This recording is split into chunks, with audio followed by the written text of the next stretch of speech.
welcome back to Kelly Barlow Creations, Crafting on a Budget.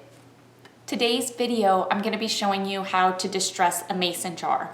Although I have in previous videos left a link in the description box on how to distress my Starbucks glasses, people have asked me if I would please do a mason jar. So this video is strictly start to finish how I paint and distress any and all mason jars. So let's get to it. First, you want to get a black chalk paint. If you want to use brown or any other color, feel free, but the distressed antique look that I go for, I use a black chalk paint. You can buy this chalk paint at Walmart and Joann's. So today we're going to be doing the Kerr mason jar. So first we're going to do a couple coats of black chalk paint.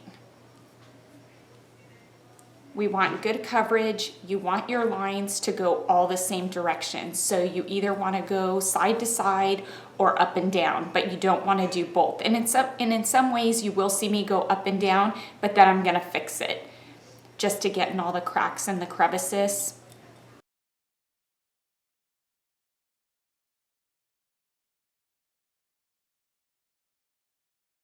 So I will tell you that I don't like painting here up on the neck where you screw the lid on.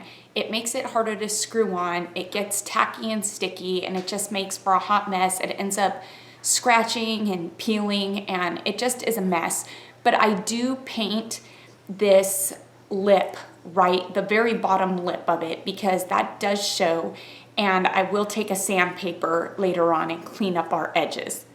Okay, so we've gotten our first coat on, so I'm gonna let this dry and then I'm gonna apply a second coat and I will show you the next step. The next step is applying the color to our jars. I will tell you, I personally do not like using acrylic paint for distressing my jars, whether it's for the Starbucks glasses or my mason jars. I don't like it.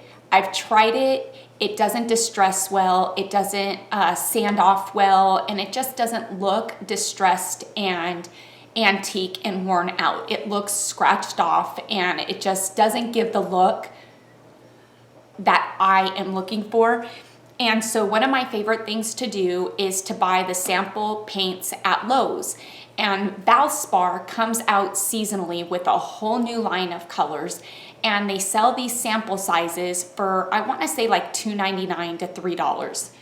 And they are amazing, and these are their autumn colors, and those are the colors that I tend to go with for my mason jars because I'm just a brown person. I like the browns and the creams for mason jars. And so these are the colors that I use often for my mason jars. And so it is the Valspar Timber Dust. This is one that you will see on the mason jar that's on my crafting table. My new favorite one is the Homestead Antique Lace. Absolutely love this. This color is a cream color, but it's got a tinge of like a yellow gold to it, which gives it that worn out, aged antique look that white gets when it's been sitting around and it got wet. This is my new favorite color.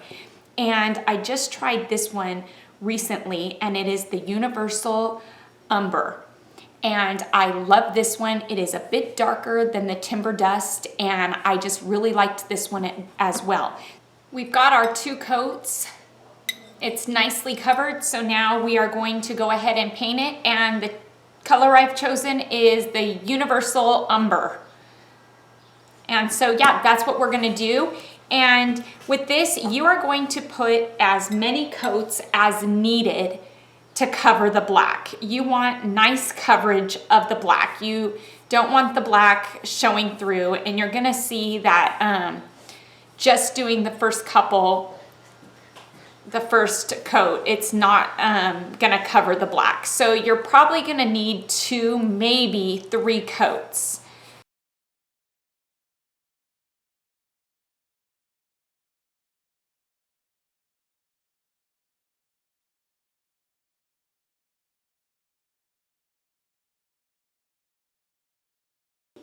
Our jars are painted. I've gotten the coverage that I'm happy with on them, and I just wanted to show you because I was doing 4 of these jars. And so I just wanted to show you what the antique lace looked like. This color is just absolutely beautiful. And I will show you what it looks like after I distress it, because it is an amazing color, and I don't know if the color is coming across very well through the camera, but I absolutely love this color. It's just that antique cream color, and I love it. And this is the, what was this one? The burnt umber, I think it was, is what this one was. I do use a sanding block, and this sanding block has 4 different textures on it, going from lightly coarse to very coarse on this side. And so I'll kind of switch up. I have a super fine sandpaper, and then I've got a medium coarse sandpaper that is probably on this sanding block, but it's easier sometimes to use the sandpaper than it is the sanding block. So I'll show you why, and let's get to this. So we are gonna start off with the sanding block, and on the raised lettering here, it is easier to use the sanding block than to use the sandpaper, because otherwise you have to trace every letter over and over. And so the sanding block just kind of goes over the letters just the way I like. And you don't want to go too hard, you just kind of want to go over it. And you'll see that the black is starting to show through. And once the black starts showing through, you want to be careful. Don't go too much more, because it will go down to the glass. And that's the challenge in this, is not going all the way down to the glass. But for this part, the sanding block does do it a bit easier than the sandpaper.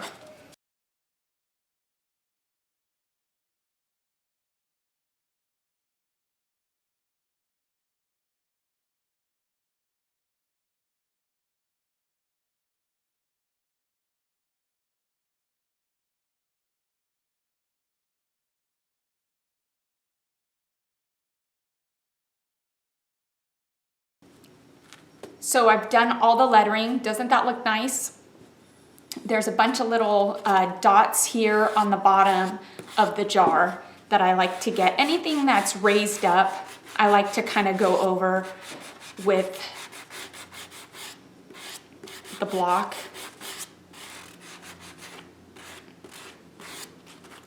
And I keep a little wet napkin just so I can wipe off the dust. I also like to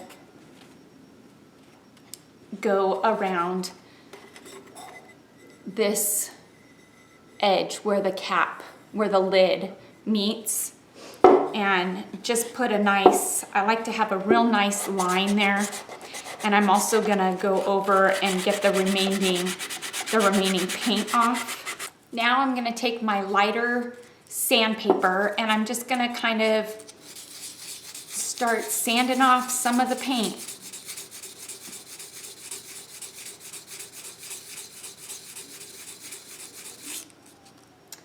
And it's a bit thick, so maybe I'll use my block.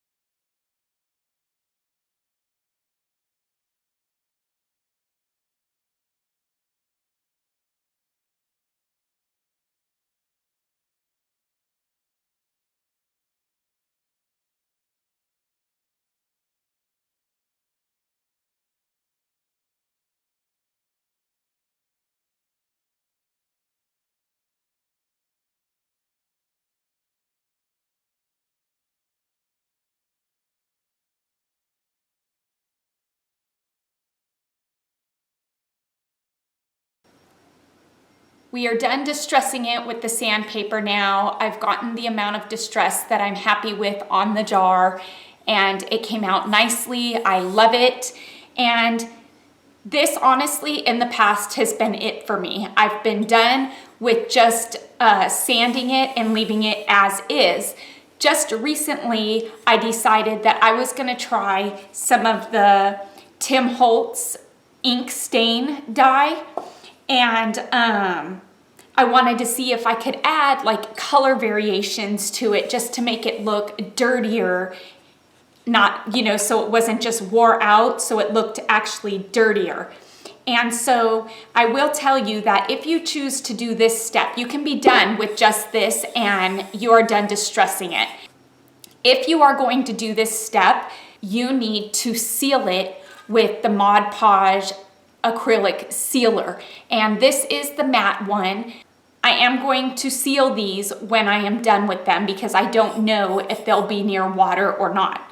So I'm just gonna take a makeup sponge.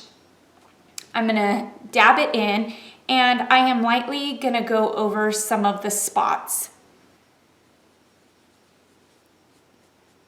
Just kind of giving it a bit more of a dirty look.